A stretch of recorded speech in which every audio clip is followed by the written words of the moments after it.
Hello, everybody, and welcome to another episode of the Male Perspective. I am your host, Lana Reid, and today I have with me Dr. John DeGarmo. He is a leading expert in foster care and parenting, the director of the Foster Care Institute, and he's also the author of the book, The Little Book of Foster Care Wisdom, 365 Days of Inspiration and Encouragement for Foster Care Families. Dr. DeGarmo, thank you for hanging out with me today. I know time is probably a valuable asset for you. Well, I appreciate the opportunity to be on. Thank you. Oh, thank you. So, well, first of all, how is everybody managing and coping? You know, everybody's okay in the COVID-19? Yeah, everybody's okay in the COVID-19. We've lived a lifestyle the last 20 years, really, of some kind of trauma or anxiety in our household due to the various kids coming through our home. So this really is not much different.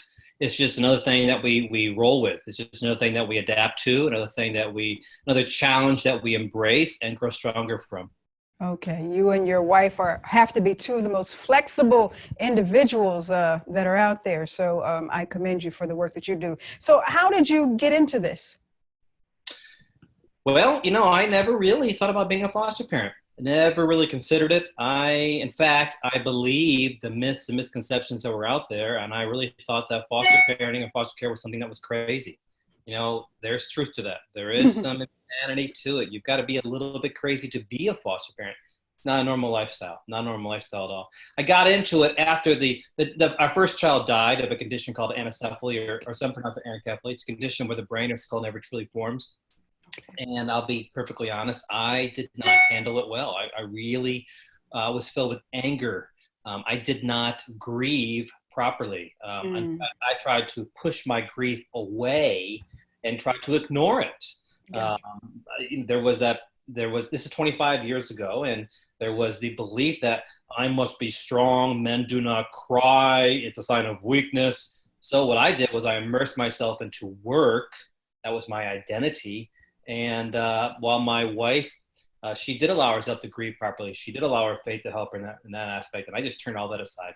And if I'm honest with you, it wasn't healthy for our relationship. It wasn't healthy for our marriage. It wasn't healthy for me. Okay. So it took us a while for me to come to grips with my grief and to accept my grief, accept the loss, go through all those myriad of emotions that grieving have.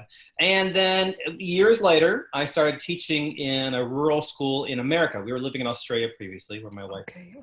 And I noticed a lot of students coming through my classroom that had issues of attendance and behavior and academics. And I kept asking myself, what is going on? Why are there so many kids like this in this small rural town?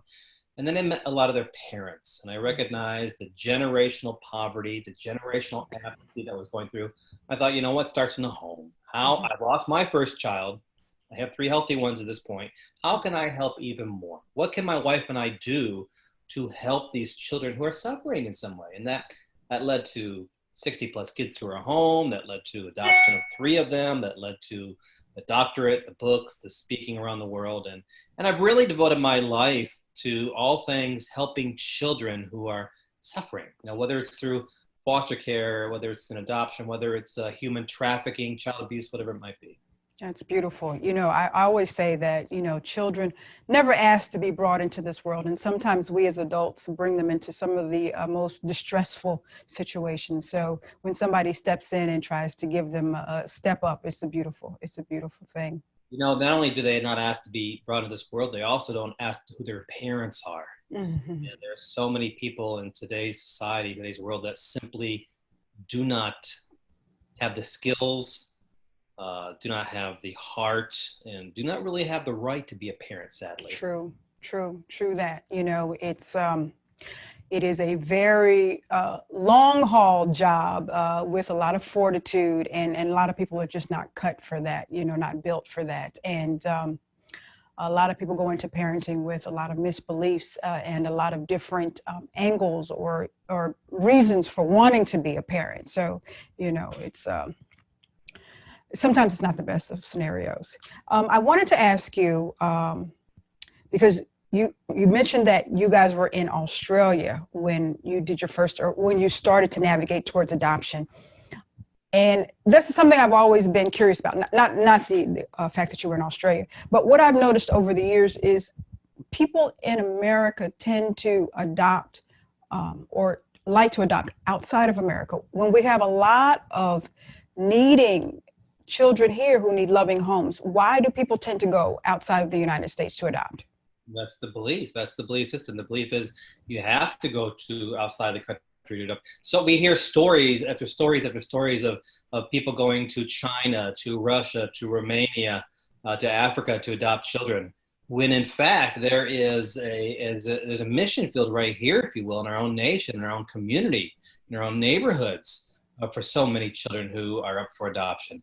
And one of the ways to do that is through the foster care system. And that's where that's where we adopted 3 of our children from the foster care system. Now, we've had 4 failed adoptions, which means for some reason the adoption did not work out, sabotaged, it was whatever it might have been. Okay. But I did not go into foster parenting to adopt. That was not my intent. Certainly not my intent. I never intended to have 6 kids named DeGarmo. I never planned to have 11 kids at the house at the same time. Just kind of evolved. But getting back to your question, there is that stereotype, if you will, that stigma that overseas adoption is the best way to do it. That's not necessarily true. That's a very not only lengthy but very expensive. That's what I was thinking. Yeah. Now I have some dear friends who have adopted children overseas, and it's wonderful. It's glorious. It's filled with love. Yet, if someone is looking to adopt in this country, there are ways to do it. It's much less expensive. There's not a great deal of paperwork and time involved. And there are children, as I said earlier, there are children in our communities that are waiting for someone to say, please, I want a family. That's right. That's right. That's right. So tell us about the process, because there might be some people out there who don't really understand. How is it that a child actually gets placed in foster care? How does that all?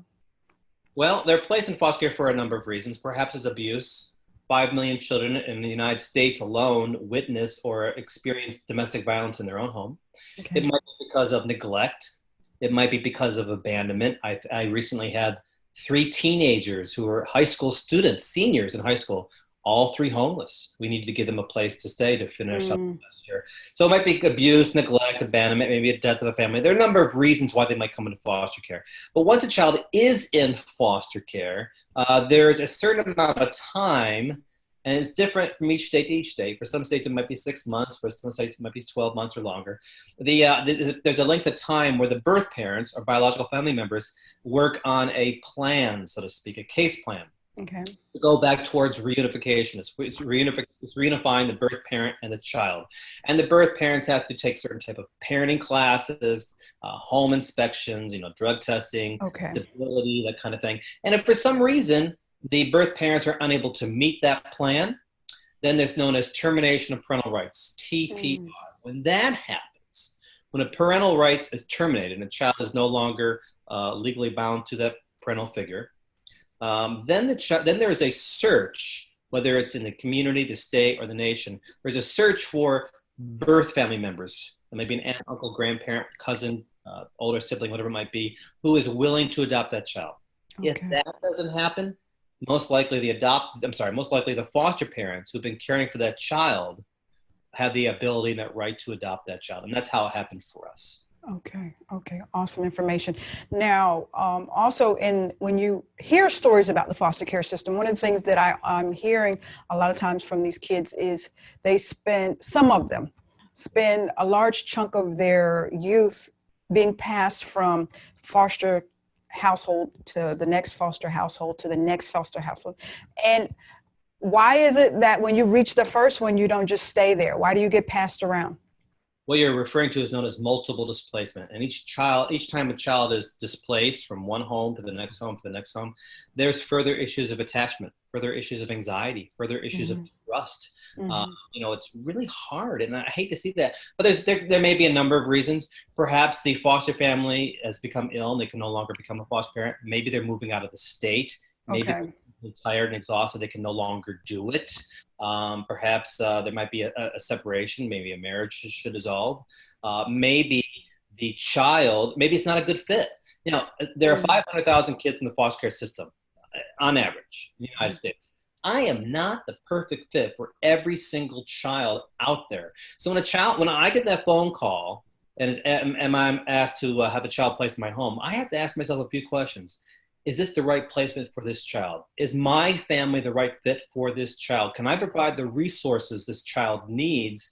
Is the child the best fit for my home? So there are those instances where a child might be placed in a home and it can completely disrupt the family. Understood. My Understood. own children, my own biological children, my own adopted children, they might be placed in harm. Maybe a child that was placed in my home might be harmful or causing some type of destructive patterns, or it's not healthy mentally and emotionally for all of our family. So there are those times, unfortunately, where Mm. a child might need to be removed because of a situation like that and placed in another home. You know, again, there's a number of reasons why that might happen. Okay. Each time it happens, it's sad for the child. You know, I Yeah. hate to see children moving from home to home to home. My wife and I had as many as 11 kids in our house at the same time on several occasions because there's not enough homes. And we got to the point where we thought, you know what, this is hard on our own family because we both have full-time jobs and we come home, it's full on for the kids. And, you know, we don't want to see our own children slipping through the cracks as we focus on the kids who have anxiety. So we opened up a residential home for youth in the foster care system, for youth, for kids who have gone from place to place to place to place to place. And our hope and our goal is that it's their last stop. Oh, yes. I mean, because, I think in all of the trauma that you're going through as a young person, that little ounce of stability is really vital. And, it's just so heart-wrenching when you hear the stories of, the foster care kids. I was passed 5, 6 homes before I got to be 18. And I was like, oh, I feel for you. Right, right. And the older child is in foster care. Very often, they are filled with their own resentment towards the system as they go Mm-hmm. home to home because the foster care system has failed them in some way, and it does. It fails many of the Mm-hmm. kids. Okay. And then they try to sabotage the placement that they're in. You know, I've had kids come to my home who have gone from home to home to home, and they are looking and waiting and expecting us to just pass them along as well. They do things to try to sabotage the placement, you know. But my wife and I, we consider these kids. There's no label. There's no biological or adoptive or foster. They're all our children. We love them unconditionally. You know, so they may be kicking and yelling and spitting and cursing us, but we're going to continue to love them. We to let them know, you know what, this is how families work. We love you. You are yours. Now you mentioned the older kids. Is there a process when you have an older kid in foster care, 16, 17, 18, and I'm assuming, what is the term? They're about to age out. Are there programs or things to get them ready? Because, I was here in this house and I had somebody, but now I'm kind of thrust out there again on my own. Is there some transition process for them? No, it's an excellent question. So in some states, they may age out at 18. For some Mhm. states, they may age out at 21. Many times, even if it's 21, many times these kids who are 18 years of age say, you know what, I'm out of here. I don't want to be labeled as a foster kid anymore. It's a terrible stigma placed upon them. You know, no child wants to be a foster kid. They don't want that Mhm. label placed upon them. And they've been going from home to home to home, and school to school to school. And so they say when they turn 18, they think, you know what, I don't want to do this anymore. I think I can take care of myself. And they go out on their own. Sadly, the reality is this: 55% of those youth will drop out of school. 65% will end up homeless. 75% will end up incarcerated at some point. And then for so many, like 2 to 3 I've adopted, who are third generation foster care, their parents and grandparents were also in care, it just starts over again. So the statistics are grim, but there are things in place. There are things in place. Some states will, as I said earlier, will allow you to stay to 21. At our residential home, Never Too Late, we call it Never Too Late. It's a transitional home for youth between the ages of 16 to 21, and we teach them important skills. They have to learn how to prepare their own meals. In fact, they grow their own veggies. They got to learn how to create a healthy nutrition diet. They learn important living and social skills. They got to take care of their own laundry, cleaning. They got to learn those skills. They got to get a high school diploma or a GED. They get a job to learn important, interaction skills and work skills. We work on an interview process. So we try to help them transition out of the foster care system into society without falling into many of those pratfalls that are out there. And there are many such programs across the country. Okay, okay. Now, you and your wife seem to have found the right equation. You guys are doing it correctly. But sometimes we do hear these stories, these horror stories about foster parents. So what is the vetting process, or how does one become a foster parent? What's the process like? You touched on something that's important. I travel the nation, I travel the globe working with foster parents, and I can tell you the vast majority of them are wonderful, caring people. There are bad apples in every single barrel in society. I don't care what the job, the walk of society it might be. There's a bad apple in every barrel, and that happens to foster parents too. There are some bad ones out there. They slip through the cracks, so to speak. The vetting process is getting more and more difficult, as it should be. Okay. You have to pass drug tests, background check, police check, home inspections. You go through a great deal of training, and orientation before you get your foster parent license. So there's quite a bit of time before saying, hey, I want a son to be a foster parent, and having the first child placed in your home. Okay, okay. Now, when you're a foster parent, are you able to put, I guess, restrictions on, like, I only take babies, or I only take 5-year-olds, or I only take teenagers? Are you able to do that? You can say, I've known some foster parents across the country who only do teenagers, and those who only do infants, those who do sibling groups, those who do twins. Sure, you can certainly do that. Now, my wife and I have had kids as young as 27 hours old to as old as 18 years of age, and everything in between. We just said the doors are open. Now, we've had to say no a few times. We've had to say no to a couple of times because, again, they might not have been the best fit for our family, or our family couldn't provide the resources that that child needed specifically. Okay, okay. Now, I want to move on to something because I have a little bit of time here and I want to make sure I get through it. Another portion of the work that you do, and it touches my heart, is this issue of child sex trafficking. And first and foremost, because we all walk about in our day to day, we go to the grocery store, we're standing in a department store, and sometimes scenarios slip by us. We don't see it, we don't notice it. What should we be looking for when we're out there when it comes to child sex trafficking? Well, let's even go back a step. Okay. Happening in every community in our nation, and yet, I was having this discussion earlier with somebody today. We as a society don't want to recognize or acknowledge that child sex trafficking happens where we live. In the United States. It happens in every single community in our nation. We don't want to talk about it. We don't want to address it. We don't want to acknowledge it because it makes us feel uncomfortable. I call this America's ugly secret. It's a dark secret that we don't want. So instead, we brush it aside. We focus on the latest gossip, the latest politics, the latest sports, entertainment, whatever it might be. And we don't want to talk about what's happening to children near where we live, and maybe even to children of our own family members, like cousins, relatives, whatever it might be, or people we work with. So it happens everywhere. And it's horrific. It's horrific. There are estimated 300,000 children in the United States who are trafficked for sex. And I've had them in my own home. I've had these children come to my home, and it is horrific. But you asked, what can you look for? Oh, there's a number of signs. First of all, homeless youth.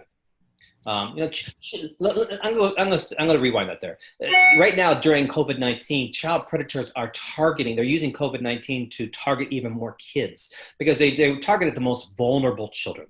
So these children who are in front of computers all day long, in front of their phones, in front of their iPads all day long, and they're not getting much social interaction with their own family members. These kids are vulnerable. They're going online looking for what they're missing in their life. Okay. Love. They're missing that love. Okay. And so they're going on, and the predators recognize this. They lure these kids in. So many times children run away from their homes to end up victims of human trafficking. And I believe when COVID-19 is all over, we're going to see an influx. We're going to see even more children running away because they're in. But you can look for children homeless, maybe kids who have brand new clothing suddenly. Children who will not look you in the eye. They keep looking down. Children with bruises on their marks. Children who maybe with some identification tattoos in their neck. Children who have somebody standing near them all the time who's speaking for them, will not let them speak for each other. Bus stations are great places for, I should say great places, but those are places where children hang out. Okay. Or big cities, streets. Those are a few things we can look for. Okay. Yeah, I just hear so many sad stories. I think I read like a couple of months ago about the influx of kids in Tennessee. Their parents were trading them for drugs, it's sex, and it's just, it's just so hard. It happens everywhere, and many of these children are coming across the border. We're talking about closing the border. Well, many of these children, and again, this is not something we want to talk about, but many of these children who are victims of human trafficking are being trafficked over the border, the Mexican border, Mexican-United States border. They're coming over here with a relative, but in fact, that's not a relative. It's somebody who's pimping the children out or selling the children. It happens daily on the border. And we talk about other things about the border, but that's truth. That's the truth there. This is why this is why we need to put a lot more attention to the border here, because there's children as young as 3 and 4 and 5 years of age being sold for sex. It just boggles my mind. Yes, indeed. And in so many levels and so many ways, angles you could think about it, like who is the adult individual that takes delight in that type of sexual activity? It just boggles my mind. It just really boggles my mind. Yeah, we have some children in our home who had their birth mother was prostituted out by age 9 by her father, 10 to 12 times a day, 7 times a week.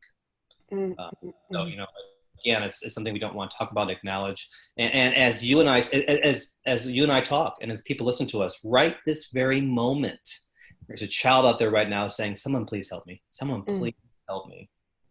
Oh man, just amazing. Just so sad, so sad.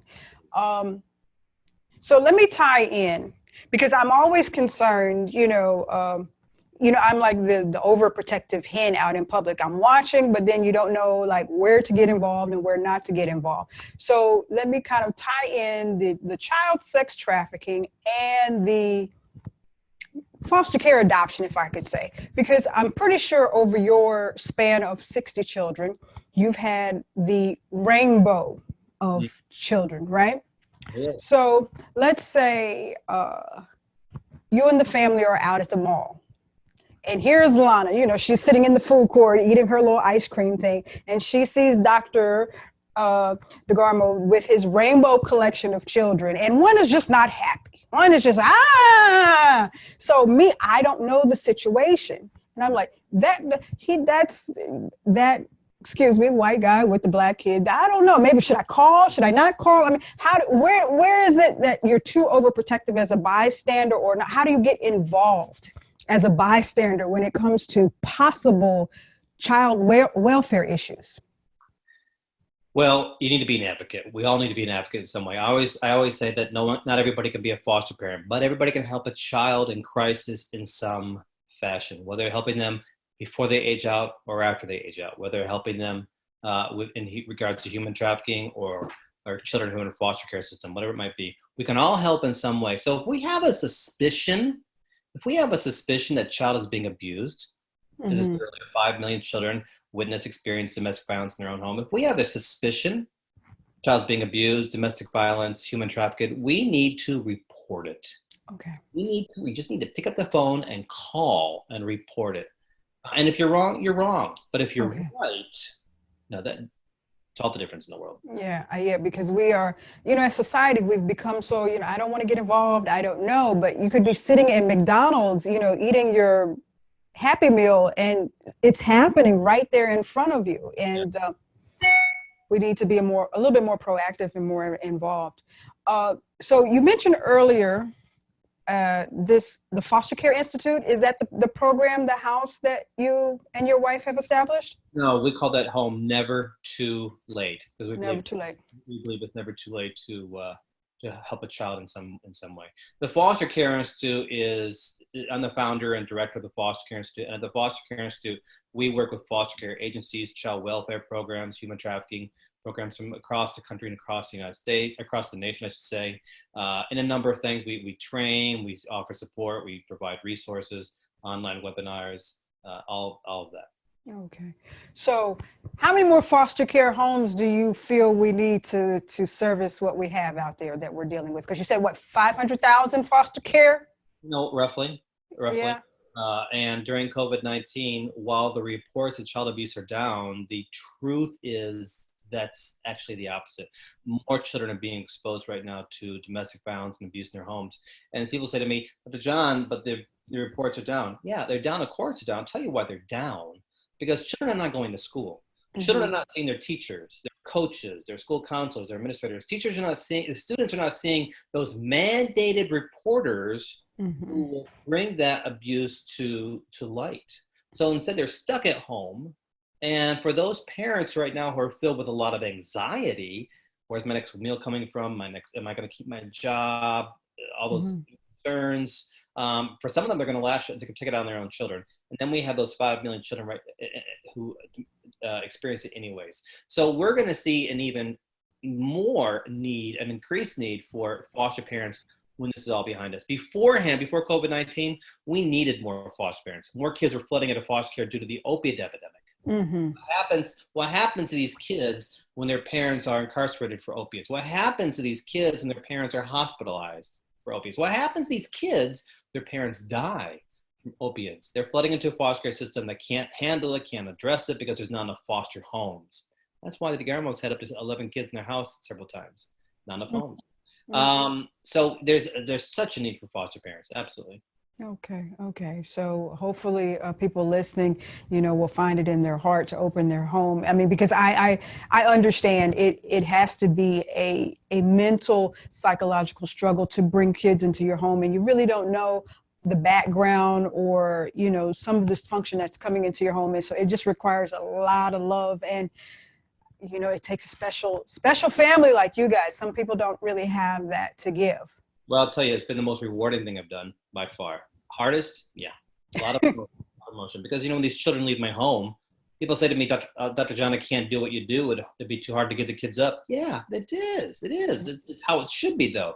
These kids need me, and they need foster parents to cry their hearts out when these kids leave, because we might be the first person who's ever given that child a gift, the gift of love, the gift of a broken heart. We might be the first person who's ever cried over that child.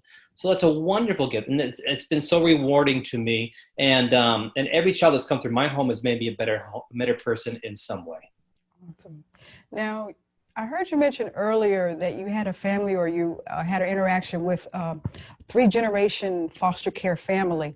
Are there any? Two of the girls I've adopted are 3rd generation. Wow. Are there any statistics out there about the success rate for foster care kids, or not? Well, there are some statistics out there, and much of it's not good. As I mentioned earlier, 55% who age out will drop out of high school, and 65% will end up homeless. 75% will end up incarcerated. 6% will go to college. Only 2% will graduate with a 4-year degree. So those statistics are pretty grim. Yet those are reasons to, when they are successful, it's a great reason to celebrate. Some of these kids, they come into foster care, and they're filled with anxiety, they're filled with trauma, and they never really get the resources, the type of professional therapy or counseling sessions they need. They're suffering from huge anxiety. It's a time of anxiety just being placed in my home. I don't think many people recognize that. People say, they must be so happy to be at your house. No, they're not at my house. They're scared. They're asking questions like, why am I here? When do I will I ever see my mommy again? Did I do something wrong? Does mommy not love me anymore? Is it my fault? So they need to learn to recognize that I'm not going to hurt them. I'm not going to abandon them. I'm not going to abuse them. There's a period of that. So it's a time of anxiety. So when they go from home to home to home, they build up more and more anxieties. And, it's just so hard. It's heartbreaking. No child. And let me rephrase it. Every child deserves to have a loving family. It's so many of these kids in our country do not. That's so sad. That's so sad.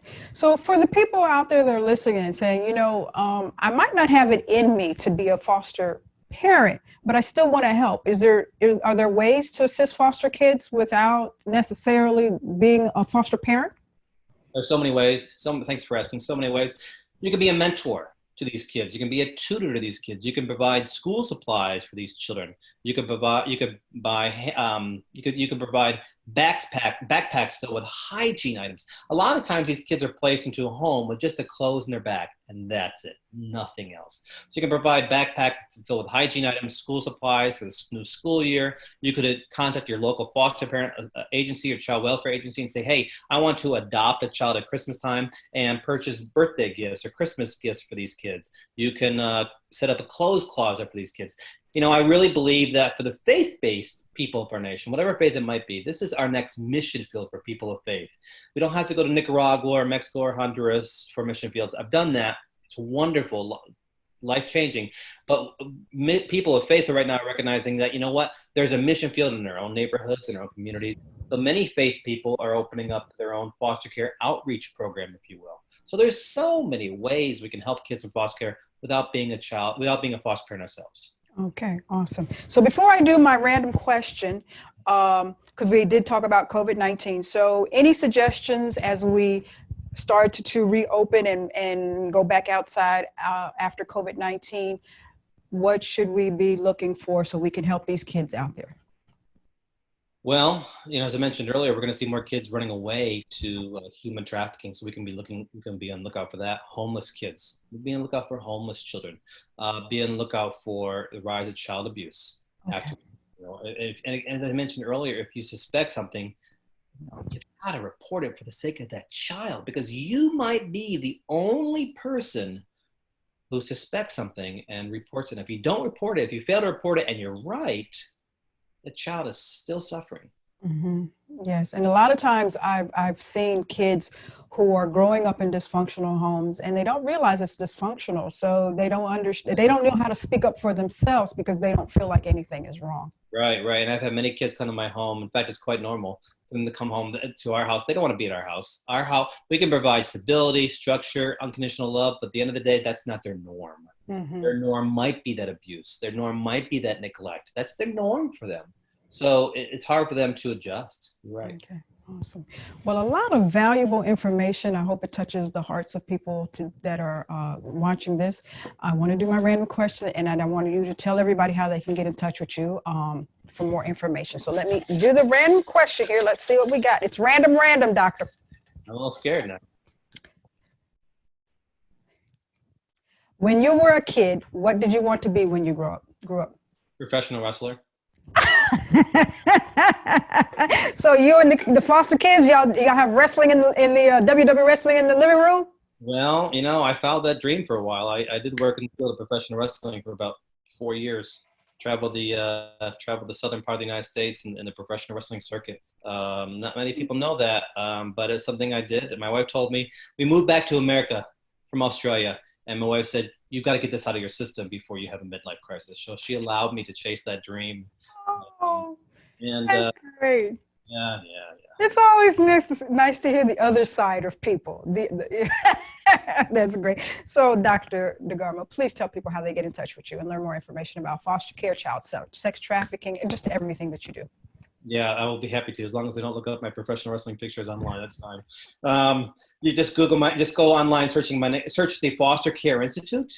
You can just search in my name, Dr. John DeGarmo Foster Care. You can find me on social media, Facebook, Twitter, LinkedIn, YouTube, Dr. John DeGarmo. It's all there.